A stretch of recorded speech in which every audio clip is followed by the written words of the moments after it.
Now, Thames reports.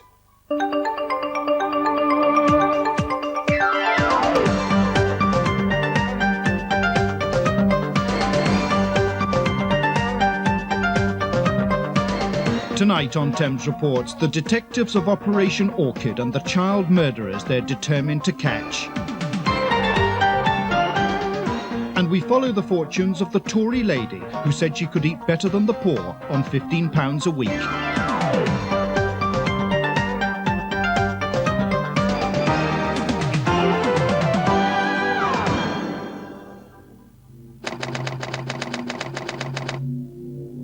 Operation Orchid is a police investigation into Britain's biggest case of child sex killings. Information on file has concentrated on a ring of child abusers, or paedophiles. Here on this Hackney Council estate, young boys were brought to be sexually abused by a ring of about 12 men. Two of their victims were a 14-year-old runaway rent boy, and the other was a 6-year-old taken from the street close to his South London home. Tragically for them, they were in the hands of depraved men. It was in this council flat in Hackney that the ring of paedophiles held what were called parties. They weren't parties at all, but the scenes of hideous crimes. Nobody really knows how many young boys were brought here to be sexually abused. But for Jason Swift and little Barry Lewis, it ended in their deaths. Here, on different occasions, both boys were heavily drugged and then brutally raped by up to 8 men. Jason suffocated while being squashed face down on the bed. Barry was so deeply unconscious they thought he'd died, but he woke up in a car while being taken to be buried and had to be smothered. Both boys were driven from here to the Essex countryside and shallow graves. Arbour Square Police Station, East London, Operation Orchid's headquarters. It's here in a secure room that the investigation started in secrecy 18 months ago. Orchid's already chalked up one major success, and more serious charges are expected soon. 60 men have been questioned and thousands of details filed on this carousel, which detectives trust is more secure than a computer. Orchid started with just 5 detectives. One of them is Detective Sergeant Dave Chappell. I believe there is between 9 to a dozen men involved in this ring. Some still remain unidentified, but the vast majority of them are identified. And how many children do you believe they killed? Well, from all the inquiries that we've made, it could be, unfortunately, about 9. Between 9 and 12, I think. Operation Orchid began after the conviction in 1989 of these 4 men for the rape and manslaughter of Jason Swift. In prison, one of them, Leslie Bailey, told his cellmate of 20 child murders. Sickened by what he'd heard, the prisoner made notes and sent them to the police. Eventually, Bailey told detectives of a body under the car park of a synagogue in Clacton, East London, but they failed to find it. And then Bailey confessed to killing Barry Lewis. He took Orchid detectives to the exact spot in Essex where he buried him. But it required a special kind of policeman to get Bailey to say it all again, for the record. Dave Chappell had to subdue all his natural feelings of horror and outrage to coax out the truth. It paid off. 6 weeks of taped interviews at a secure police station as Bailey revealed everything he knew. Bailey responded to kindness. Bailey responded to patience and somebody sitting down to listen. And we did, because I don't think that anybody had really sat down and listened to let him talk. It's all very well somebody sitting down saying, reeling questions off one after the other, but it's sitting down and listening and trying to understand what he's saying and why he's saying it. And that's when we had the breakthrough with him admitting that he was homosexual. Last week, more information for the files came from this man, Peter, a child abuser himself who was in prison with members of the Hackney paedophile ring. One of them, Sydney Cooke, allegedly told him how he worked the fairgrounds. I got talking to him because he was in the Salvation Army, and I was quite interested at that time. He told me he worked on fairgrounds in Berkshire and around that area. He told me how boys would come into the fairground and they would be picked up and possibly abused on the fairground itself. That could be vital evidence in the hunt for a 7-year-old who disappeared in 1984 at a fairground a mile from his home in Wokingham, Berkshire. A police reconstruction at the time showed how the boy had gone there alone. Mark Tilsley could have been easy prey for a paedophile. And now police who've kept in close touch with Mark's parents have told them for the first time that because of information from Operation Orchid, they're now sure of their son's fate. They told me that he was dead. But the same as my husband said, once they find him, it will sink into him. We go through hell since he's been missing. And nothing gets better at all. It just goes on and on and on. Till such times the police find him, we will know definite where he is and we can put him to rest. Further intelligence for Orchid's files has been provided by the Obscene Publications Squad. They have a paedophile index of 3,000 names. Most of the squad's 150 raids last year concerned child pornography. Thousands of videos and pictures were seized in the London area alone, most of them homemade. Squad members say the paedophile becomes so obsessed with his child pornography, it can push him to commit worse and worse crimes, as Peter was told in prison by a member of a South London paedophile ring. I've not been involved much in pornography, and I was quite interested in what he was saying. And he was saying that it had a cumulative effect, that you would look at one lot of porn, and next time you looked at it, it didn't have the same effect, so you went on to something more serious. And he was telling me about this accumulative effect, and he mentioned that boys probably weren't, because we were talking about the Jason Swift thing, boys probably weren't murdered just to keep them quiet any longer. They were actually being murdered in a sexual fantasy, a sexual murder. For pleasure? For pleasure, yes. At New Scotland Yard, the Obscene Publication Squad is overwhelmed with work trying to deal with the flood of child pornography. They could stage a raid virtually every day of the week, but the paperwork alone would swamp them. And it's not a large squad, just 6 men are on child pornography full-time, though currently all 16 squad members, led by Superintendent Mike Haynes, are engaged on similar investigations. They specialise in infiltrating paedophile rings, and after every raid, each video is viewed for evidence, and to identify the child being abused.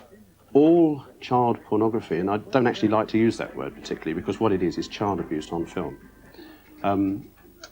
All of it is homemade by its very nature. It's made by the abuser for the abuser. One of the uses that they put it to is so that they can have a record for all time of the abuse that they've carried out. Orchid's informants have confirmed that pornography is bought or exchanged between paedophiles. So was there a secretive spider's web operating amongst different groups of men? Yes, I think there probably was, because they got to know each other in prison, and when they set up a ring, they would contact each other. And what was the purpose of the cross relationship in the rings? What were they doing? Well, passing boys around. Usually get a boy who would run away from home, and he was on the loose, if you like, and they would abuse him and then pass him on to somebody else. The boys they're on the lookout for can be found amongst London's runaways, like here at Euston Station. One of the Orchid children, Jason Swift, was a runaway turned rent boy. And runaways are prey to the cunning men who offer them food and shelter. These two 15-year-olds have been in London for just 2 weeks. One's already been approached by a man after sex. We're sitting in Euston train station, and I just saw this geezer staring at me. And I went to the toilet, came back, and he was just following me all the time. He stopped, came over to me, threw me 10 cigs, said, "Yeah, here's some fags." He said to me, "Where'd you live?" I said, "Just on the corner." He said, "Where are you going?" I said, "Home." In a minute, he said, "Do you want a lift?" I said, "No." He says, "I'll give you some money, a couple of quid." I said, "No." He says, "No, you're right." He says, "Do you fancy it?" I said, "No." Just locked his car door again, then just walked off. What do you think he wanted? Me. Runaways aren't always listed as missing. Even when they are, there's a problem. Operation Orchid detectives wasted weeks tracing police records of missing children. Ron, while I'm away, can you do me a search for Kent Road? There's no central computer register and won't be until next year. Police find it easier to trace a stolen car. I can pick the phone up and phone the national computer, and if the car is reported stolen, you get the answer then or there. If it's a missing child, we can, if it's within the Metropolitan Police District and that child is missing, we can get a result on the end of the telephone. But if one of the surrounding home county forces had a missing child, and if they're one of those forces that don't contact our Central Missing Persons Bureau, it may be that we wouldn't have any trace of that child on our computer. New technology was used last week in Operation Orchid's bid to find a boy's body near Ongar. Ground radar scanned a secluded copse for signs of soil disturbance. But despite initial positive signs, Dave Chappell and his colleagues found nothing. It's very disappointing, but we continue. It's another day and we're not far off. I'm sure we're not far off, but we will continue. Are you convinced that some children are buried around here? I personally am convinced, and so are my colleagues on Orchid. Yes, we are certainly convinced that we're very close and we will continue, rest assured, until we find them. And we're not going to give up. Just 6 miles away from last week's site, across this field, is confirmation that Operation Orchid is on the right track. It's lonely places like this one, where the body of Jason Swift was found quite by chance, that may be the end of the story for some children who seemingly vanished from the face of the earth some time ago. Their fatal mistake was to be so young and to trust too much the adults who eventually killed them. The men who killed Jason used the trust of a child to commit crimes. According to Peter, who's met some of them, they show no remorse. I think they wanted just to abuse boys, and once they abused a boy, they passed him on to somebody else. They didn't give them much money or much love or much sympathy or kindness or anything like that. There was one man there who actually put photographs up on his wall of boys who'd been murdered. And when we all discovered this, I went down to have a look to make sure it was right, and then we just dropped him. We just wouldn't speak to him, and he got threatened as well. And I think eventually he had to take the photographs down because the officers ordered him to take them down. Only the parents of a missing child can understand the anguish of not knowing for years where their child is. The Tilsleys have continued to hope against hope. We've been everywhere looking for him. Because you see all these children, you think to yourself, oh, that should be Mark playing there. What would you tell parents to do about their children?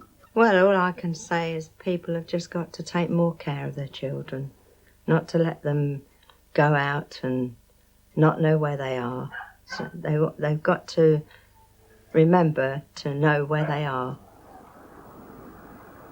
When Operation Orchid's missing children are found, it'll be the team's job to break the news to the parents. Hopefully,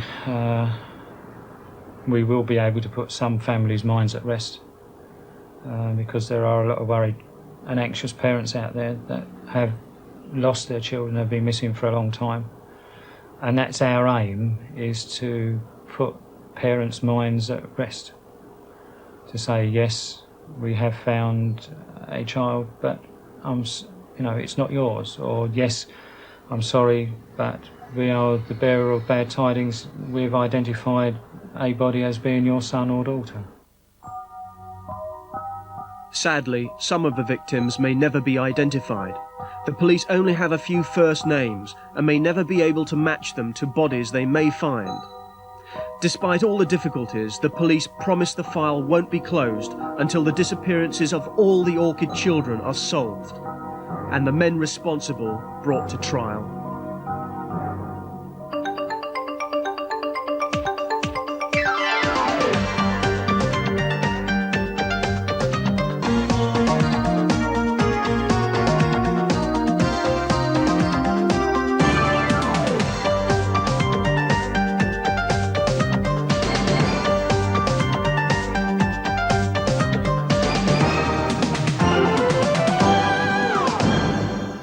That was the last in this series of Thames Reports. It'll be back after the summer break.